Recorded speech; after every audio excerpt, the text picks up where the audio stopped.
Round 9 of the Indy Light season heads to Iowa Speedway, and joining me is the previous race winner, Doric ambassador Hunter McElrea. Good morning, my friend.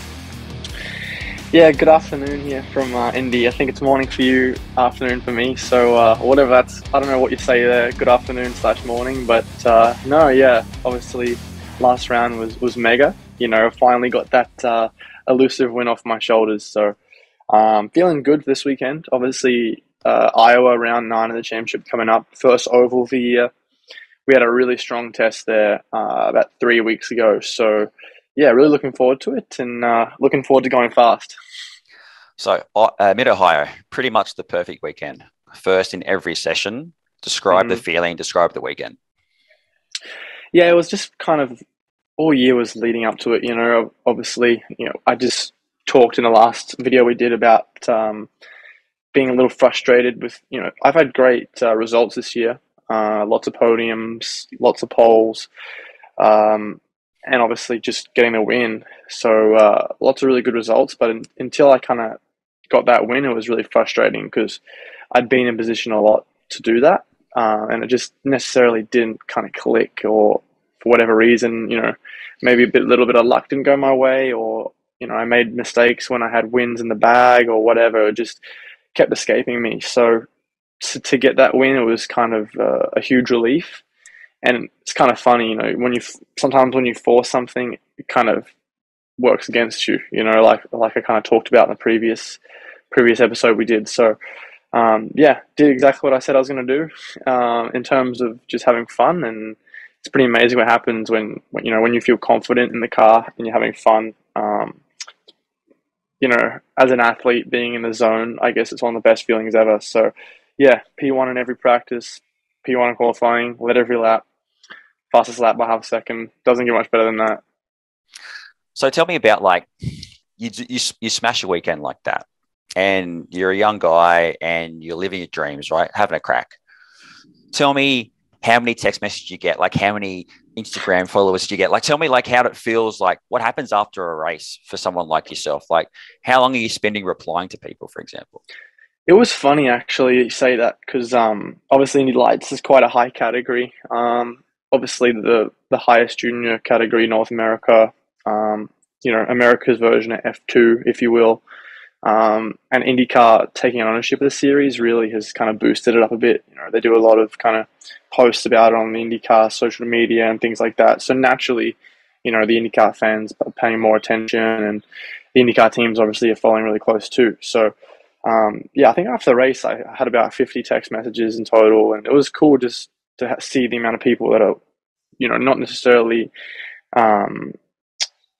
just the people I know, but just all these people that are messaging me, good job, like race fans that I've never met. And it just kind of shows that how many people are watching, So obviously all my family and friends reached out to me, and it was a good feeling. Everyone knows how much it means to me and my family. And no, it was a really good moment. To have my dad there was really cool. Obviously, he's been with me through the ups and downs, and yeah, just felt like a really good feeling. And I guess all the other stuff, like the followers and all that, it's all byproducts of success, and obviously not why I do it. I race because I love racing, but it's cool. I think I got about 500 new followers in a day or something. So it's all kind of just nonsense, but at the same time, it's great. Obviously I have great supporters like you guys, and I want to represent them to as many people as I can. So it helps, right?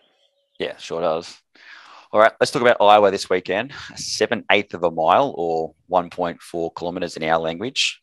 Tell us what it's going to be like in the Indy Lights cars. Yeah, it's really, for me, it's probably the favorite oval I've been on. I don't know if that's just because it's in the Indy Lights car going way faster than I ever have in any other car, but it's really cool, man. Like, you're flat and qualifying trim, so low fuel and new tires. It's really cool. It's really cool because it's not easy flat. You really have to be confident and trust everything.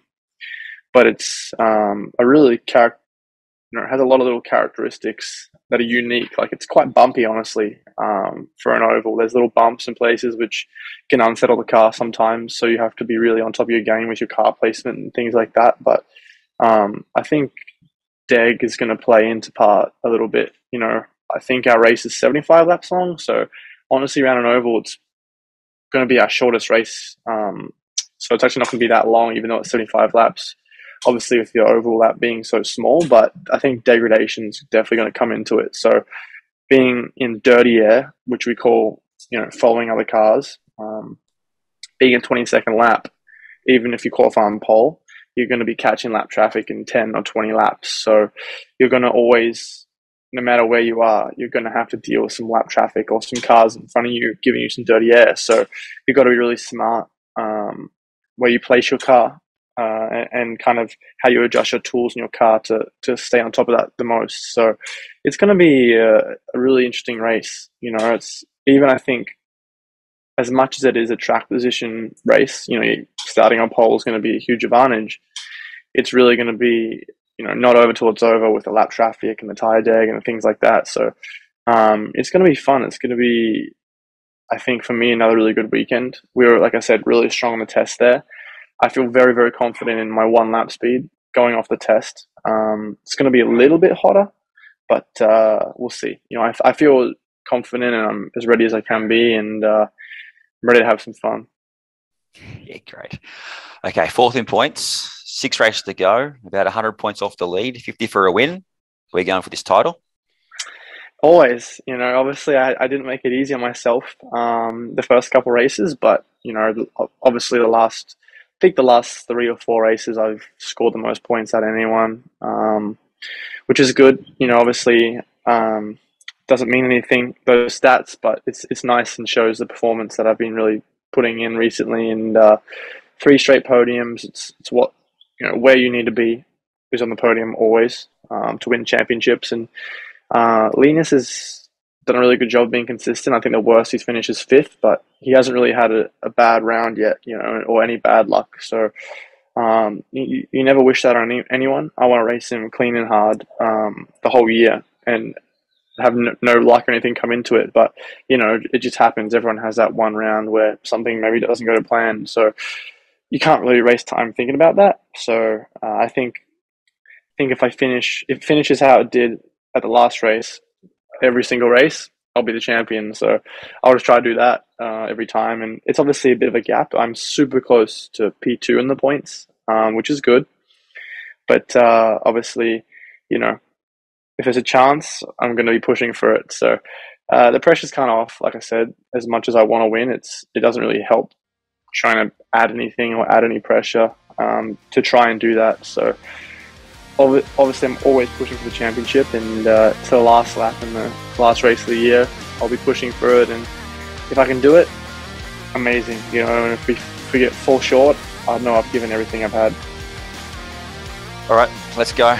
Enjoy the high-speed oval and don't get too dizzy, mate. Thanks, mate. Talk soon. Cheers.